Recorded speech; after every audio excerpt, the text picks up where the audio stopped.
Hello, it is Mr. Helshear here, and I now present to you the Royal O typewriter from the 1930s.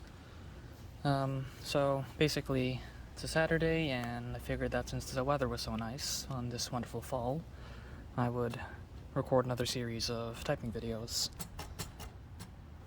So, yep, this is the Royal O. Now, generally these earlier typewriters aren't as interesting mechanically pre-war, but they do sure look nice. So you'll see.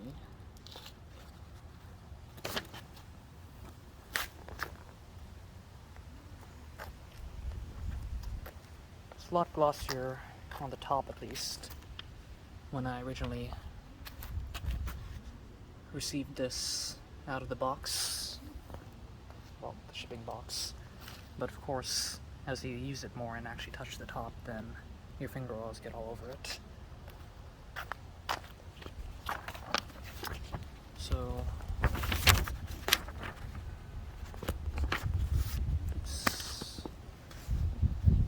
in terms of functions, it's nothing really complicated.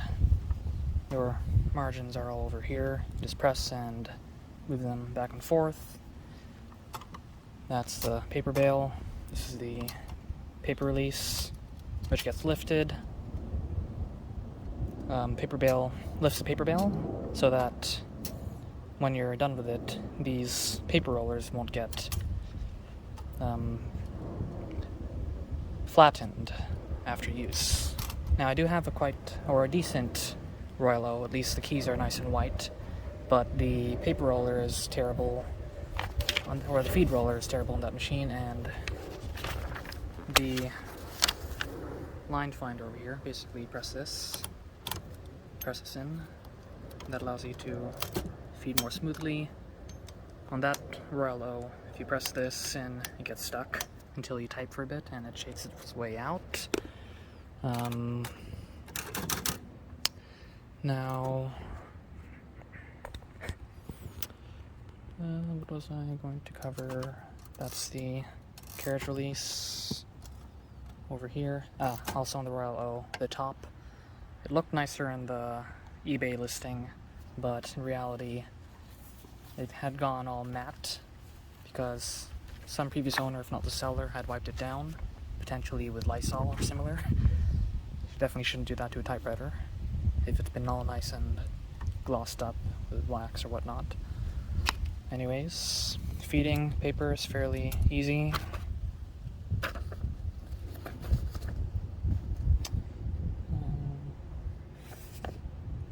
Put that in.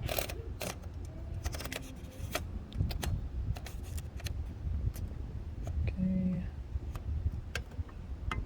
Wait a minute. Let me go fetch some ribbon first. I forgot I put it back into the Torpedo.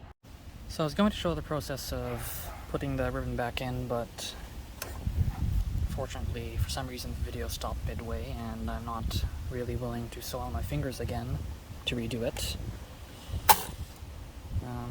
And there are probably videos out there anyways, but yeah, pretty much this machine looks like it's designed to work with eyelets for the automatic ribbon reverse. So if you were to, at least I'm pretty sure it is.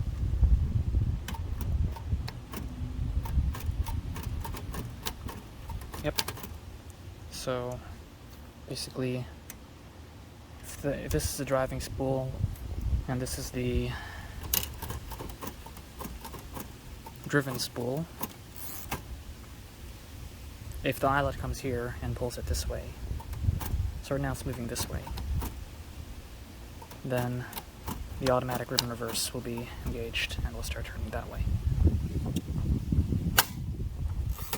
Anyways, yeah, so that new ribbon came from my Torpedo 18B, which had issues with its carriage being really rattly. I assumed that was inherent, but eventually learned what the problem was, so I temporarily, or also I just wanted to get more experience with that machine and just put the ribbon back in, but for the time that I decided that I didn't really like it anymore, or as much, I transferred the ribbon to this machine. whose feel I at the time greatly preferred. So it's already October 2, I think. Yes, it is. And the time is 4:09. Shift lock.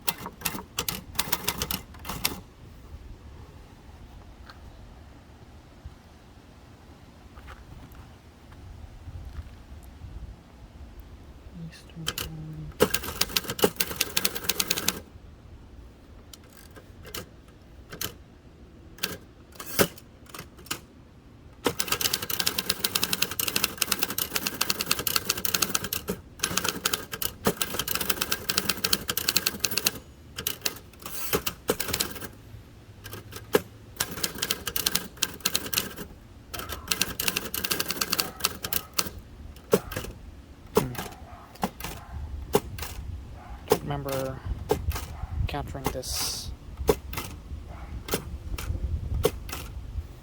Yeah, it's not supposed to bounce like that. I mean, the alignment is fine, but yeah, it's way too bouncy. Something's off. Anyways. So the result of that would be, if I do this, then, as you can see, it goes down a bit too much. Or it bounces, basically. Or, yeah, it bounces up and then the letter ends up too low. That's a problem to fix, but anyways. This is the manual ribbon reverse. This is a touch control. Make it feel heavier. I always prefer the light setting. This is a ribbon color selector if you want red ink, or if you have a monochromatic ribbon, you can use the other side to lengthen or use more of the ribbon before it goes dry. Okay, so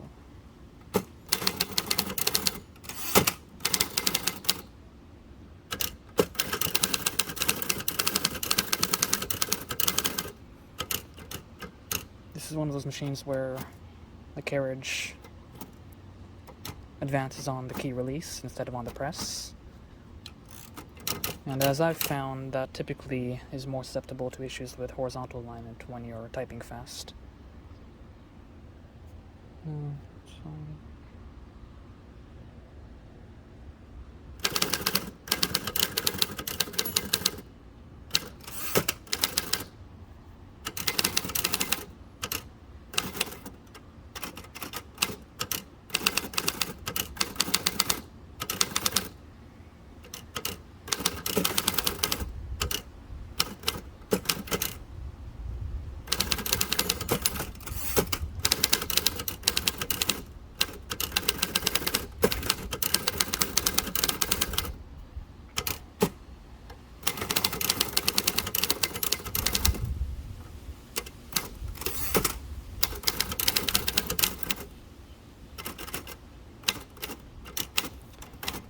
Yeah, so the key feel is quite nice, and like slowly you'll mainly feel the springiness of the action, a bit of a springiness, but otherwise, or resistance. But when actually typing fast, it's quite nice and has a nice and rounded snappiness to it, thanks to the inertia of the action. The Torpedo 18B has even more of that, but almost too much in my opinion.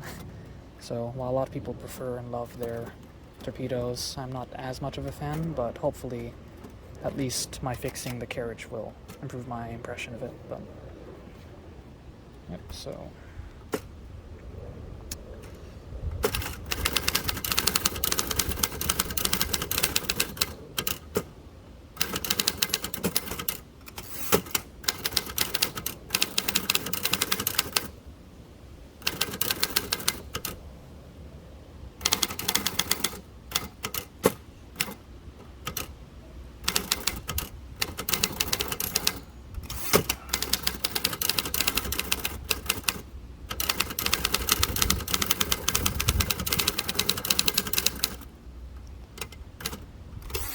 I also prefer the feeling of these keytops to ones with higher metal rims. So this feels so much nicer and sleeker, more elite or prestigious or whatever. And yeah, to me it's just enjoyable in terms of glass tops. I do have another typewriter. That will be a surprise until I get a photo of it or do a video on it. That is a quite cool machine, so look forward to that. I guess I can say subscribe if you want to see it. Okay.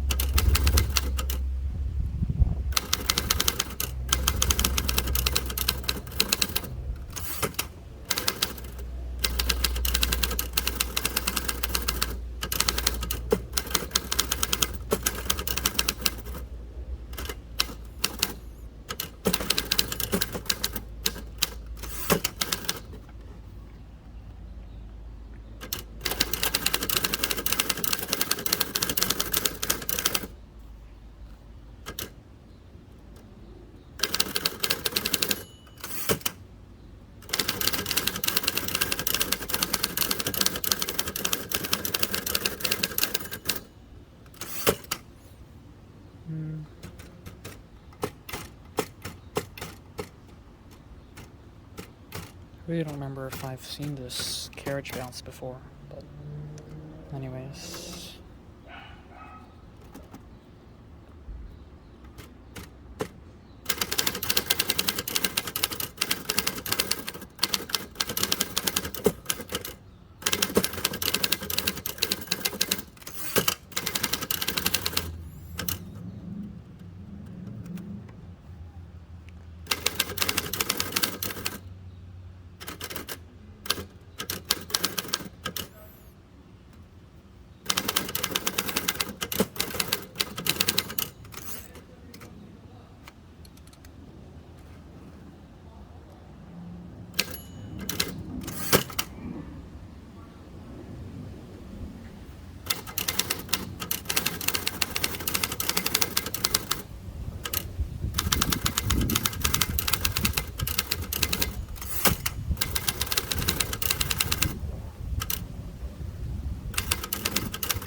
The sun is beating on the back of my neck. Let's try some red ink.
I do have a bit more difficulty typing with fluency and speed on these older typewriters compared to the later machines.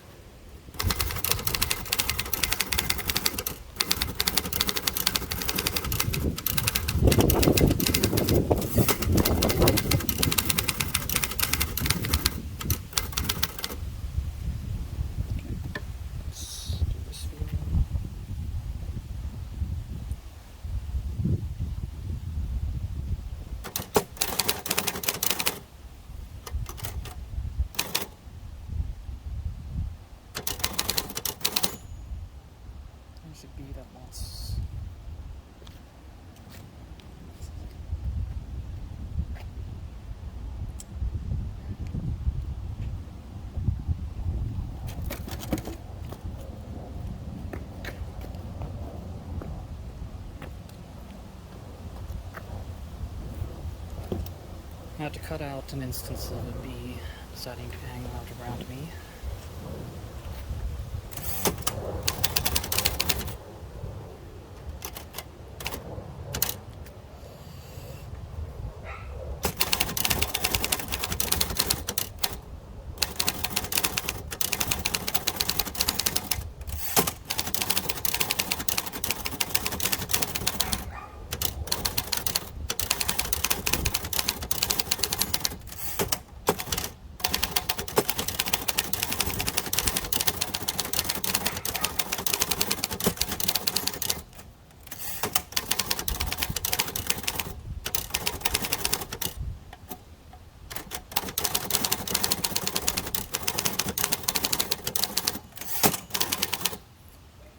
The carriage returns pretty nice and quick.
paper stand.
Paper.